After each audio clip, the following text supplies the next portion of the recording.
Hey, what's good, Game of Thrones fans? This is the CalmFire crew, and today we're going to be bringing you part 3 of our series covering the deity of the Faith of the Seven. And today we're going to be covering the aspect of the Maiden. Now, the Maiden represents love, innocence, purity, and beauty. People pray to the Maiden to watch over the innocents. Now, I found this very interesting. When we was doing the research for this, I was like, man, you know what? I bet the Maiden just be chilling, just chillaxing in Westeros, because ain't nobody innocent in that place. I mean, there can't be that many people praying to the Maiden, and if they are, the Maiden more than likely up there just like, yeah, I'm good. Just do you down there, because ain't nobody over there deserve my help. With the exception of some kids, except for one character.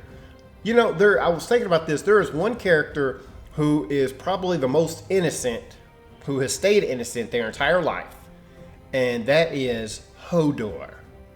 Hodor was innocent completely. They jacked this little kid up as a boy, and he spent his whole life just carrying Bran around and fighting his battles and just saying Hodor all day until it was time for him to die. Hodor. Even you, sweet giant. Hodor. So yeah, Hodor. Hodor is innocent. Somebody should have been praying to the Maiden for that cat. Now, it's hard to find just one character that fits this persona completely, but it looks like there's two that get pretty close. And Nate's going to go ahead and run those by us. Now, Dany fits in the fact that she strives to protect the innocent. Nothing purifies beauty better than fire, right?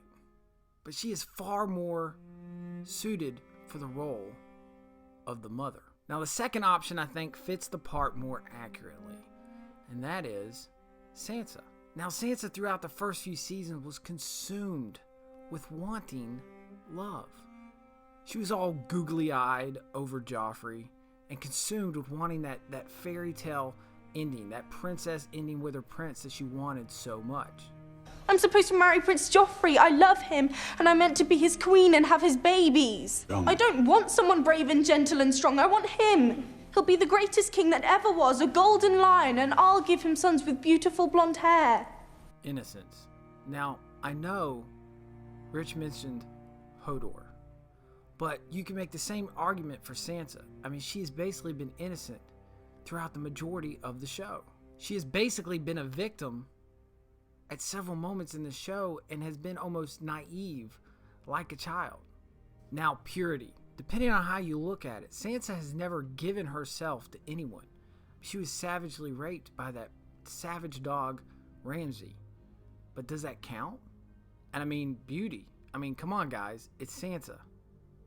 She's pretty fine. But over the past few seasons, Sansa has been put to the fire and has been forged into a beautiful maiden. Season 6 ended with Jon and Sansa finally taking Winterfell back. But you have Littlefinger lurking in the shadows. You can't help but wonder what the future holds for her. Now, some believe that it's possible because of these looks that you might think that Sansa is going to betray Jon. But because she fits the persona of the Maiden, she will stay true to Jon and help overcome Littlefinger. Sansa will be strong for the innocent. You know, in the books, Catelyn did pray to the Maiden to watch over her children, so let's only hope that the Maiden comes through and does that in season 7. Well, guys, that's the video for today. If you missed the other two parts in this series where we cover the mother and the father, go back and check those out. I'll put a link for that in the description below. Also, every Monday, it's going to be Walking Dead, because Walking Dead is coming out, and also Westworld. I am going to be recording the episode 1 review right after this video. Westworld is amazing. We are going to be covering that, and it looks like we'll be dropping those on Monday or Tuesday as well. Wednesday, obviously, is Game of Thrones, and next Wednesday, we have a spoiler-filled video of a lot of stuff that's coming up in season 7, and there is some juicy information in there for that. So make sure you subscribe so you don't miss that. Fridays are movie-related videos. So guys, like this video if you like it. Subscribe if you want to see more videos like this. And until next time, guys, we're out.